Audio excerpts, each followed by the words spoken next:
Welcome to The Explainer. Today, we are breaking down the chilling, true story of a missing barista, a case that kicked off this desperate cross-country manhunt, and, well, it ended up uncovering one of the most meticulous and terrifying serial killers in American history. It's an incredible story. All right, so let's set the scene.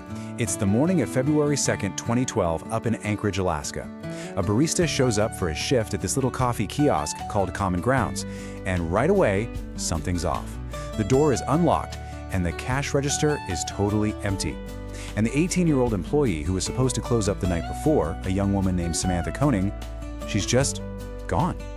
So naturally, when Samantha doesn't come home, her family and her boyfriend, they start to worry. But that worry turns into real confusion when her boyfriend gets this strange text from her phone. It says she just needs a few days away with some friends. Now you might think, okay, maybe. But for her family, who knew her so well, especially her dad, this just didn't add up. It felt completely wrong. And this is where we see the first major conflict in the case.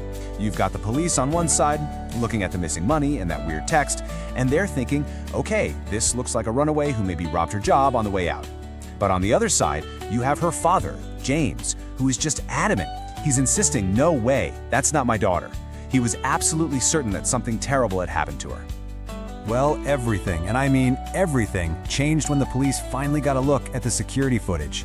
The grainy video confirmed her father's absolute worst fears. You can see it clear as day. Samantha is forced to empty the register by a man with a gun.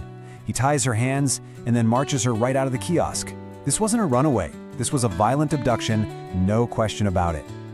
So now the FBI gets involved, and this massive search kicks off. But here's the problem. They had nothing. No forensic evidence, and the suspect on the tape was completely unidentifiable. They had zero leads. But her dad? He refused to just sit and wait.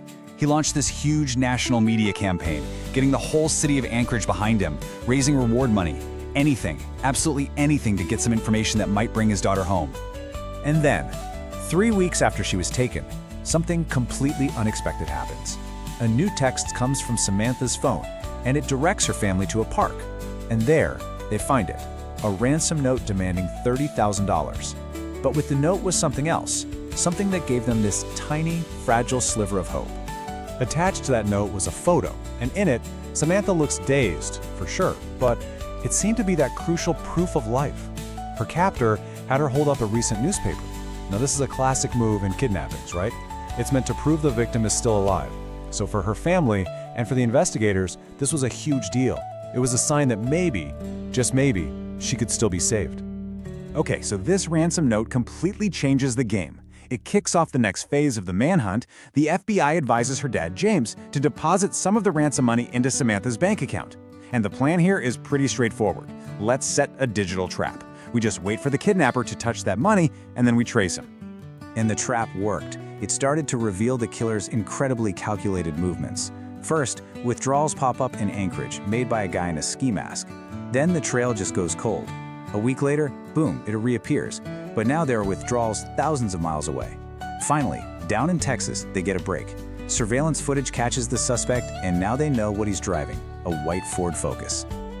So you have this massive, multi-state manhunt with the FBI and everyone involved, and the entire case boils down to this one moment. It's March 13th, and a Texas patrolman spots that white Ford Focus, and you know why he pulls the driver over? For the tiniest infraction imaginable, going just 2 miles per hour over the speed limit. Can you believe that? And inside that car, they find their guy. His name is Israel Keys, a 34-year-old contractor from Anchorage. And with him is just an arsenal of damning evidence. We're talking the ski mask that matches the ATM videos, a gun, and the smoking gun, Samantha Koenig's cell phone and her debit card.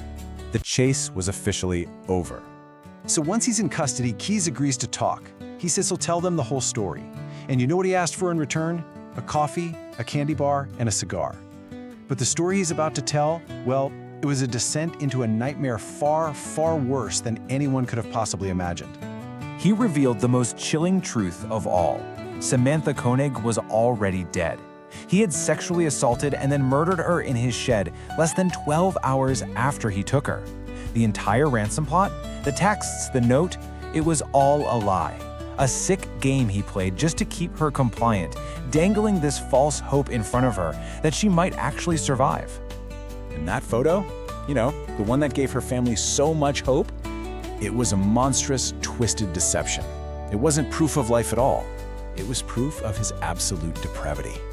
The reality of how he created that photo is just stomach-churning. 2 weeks after he had already killed her, Keyes gets her body, props it up, puts makeup on her face, and he even stitched her eyelids open, all to create the illusion that she was still alive before he snapped that picture. But the horror, it didn't end there, because what Keyes revealed next was somehow even more terrifying. Samantha Koning wasn't his only victim. She was just his most recent.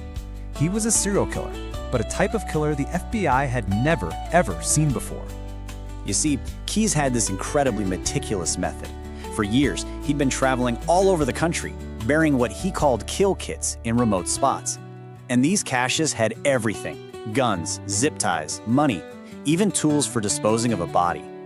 The idea was he could fly anywhere, dig up a kit, commit a murder, and leave almost no trail connecting him to the crime. And this is what made him a ghost. He didn't have a type. He chose his victims completely at random: men, women, couples, people he had absolutely no connection to. He would travel thousands of miles from his home in Alaska just to kill, simply because he enjoyed it. And that randomness, it made him practically impossible for law enforcement to profile or track. Now, before he could ever face trial, Israel Keyes took his own life in his jail cell. He had officially confessed to 3 murders, Samantha and a couple in Vermont, but he left something behind: a drawing of 11 skulls. And authorities believe that this represents his true victim count. Though honestly, the real number might be something we never, ever know. And that's what leaves us with this truly chilling final thought. Think about it. Israel Keyes planned his crimes for years, burying weapons all over the country for victims he hadn't even picked out yet. With so many of those victims still unidentified, and with some of those kill kits potentially still out there, buried and waiting, the full, terrifying scope of his crimes, it may forever remain a mystery.